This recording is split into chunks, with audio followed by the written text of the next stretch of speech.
वो पार्टी है जो अपने कार्यकर्ताओं को जो कहती है उस पर कार्यकर्ता अमल करता है। अगर हमें भी कह दे कि आपको चुनाव नहीं लड़े तो हम चुनाव नहीं लड़ेंगे। एमपी फॉर्मूले ने राजस्थान भाजपा में मचाई खलबली।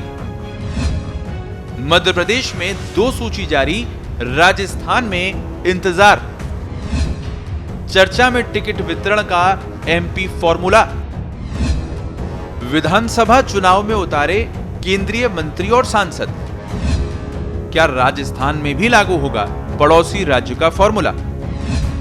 क्या सांसदों को विधानसभा चुनाव लड़वाएगी पार्टी?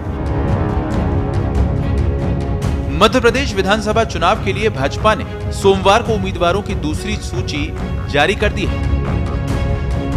इसके बाद राजस्थान में भी उम्मीदवारों की घोषणा जल्द होने को लेकर काउंटडाउन शुरू हो गया है। भाजपा गलियारों में तो यहां तक चर्चाएं हैं कि केंद्रीय संगठन श्राद्ध पक्ष से पहले यानी आने वाले 1 से 2 दिन में ही राजस्थान में पार्टी उम्मीदवारों की पहली सूची जारी कर सकता है। हालांकि पार्टी का एक धड़ा इस तरह की संभावनाओं से इनकार भी कर रहा है। भाजपा ने मध्य प्रदेश के लिए सोमवार को जारी सूची में 3 केंद्रीय मंत्रियों और 4 सांसदों को विधानसभा चुनाव में उम्मीदवार बनाया है। पार्टी के इस फॉर्मूले ने राजस्थान भाजपा में भी खलबली सी मचा डाली है। क्या केंद्रीय मंत्रियों और सांसदों को विधानसभा चुनाव लड़ाने का एमपी फॉर्मूला राजस्थान में भी लागू रहेगा? इस बारे में अटकलों और चर्चाओं का बाजार गरमाना शुरू हो गया है। मध्य प्रदेश की तर्ज पर क्या राजस्थान में भी सांसदों को विधानसभा चुनाव में उम्मीदवार बनाकर उतारा जाएगा? इसे लेकर सूचियां जारी होने तक सस्पेंस बना रहेगा। लेकिन राजनीतिक जानकारों का यह मानना है कि एमपी फॉर्मूला राजस्थान में शायद ही लागू हो। वजह, दोनों राज्यों में परिस्थितियां बिल्कुल उलट हैं।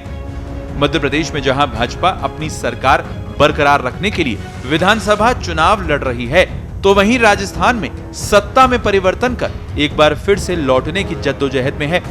मध्य प्रदेश में पार्टी को एंटी इनकम्बेंसी का डर सता रहा है।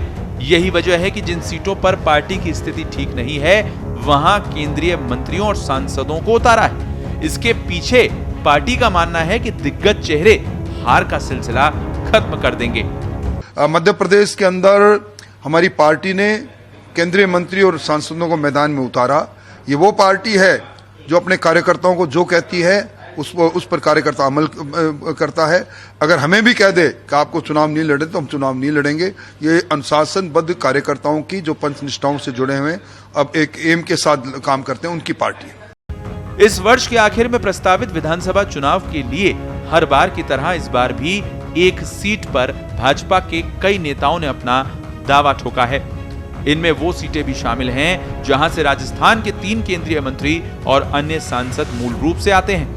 राजस्थान में पार्टी ने 200 विधानसभा सीट को 4 कैटेगरी में बांटा है। पहली सूची में उन प्रत्याशियों का नाम फाइनल होगा जहां से पार्टी लगातार 3 बार से चुनाव हार रही है। ऐसे में यह भी संभव है कि पार्टी इन सीटों पर बड़े चेहरे पर दांव खेले। अब भाजपा संगठन की रणनीति का खुलासा प्रत्याशियों की पहली लिस्ट सामने आने के बाद ही हो पाएगा।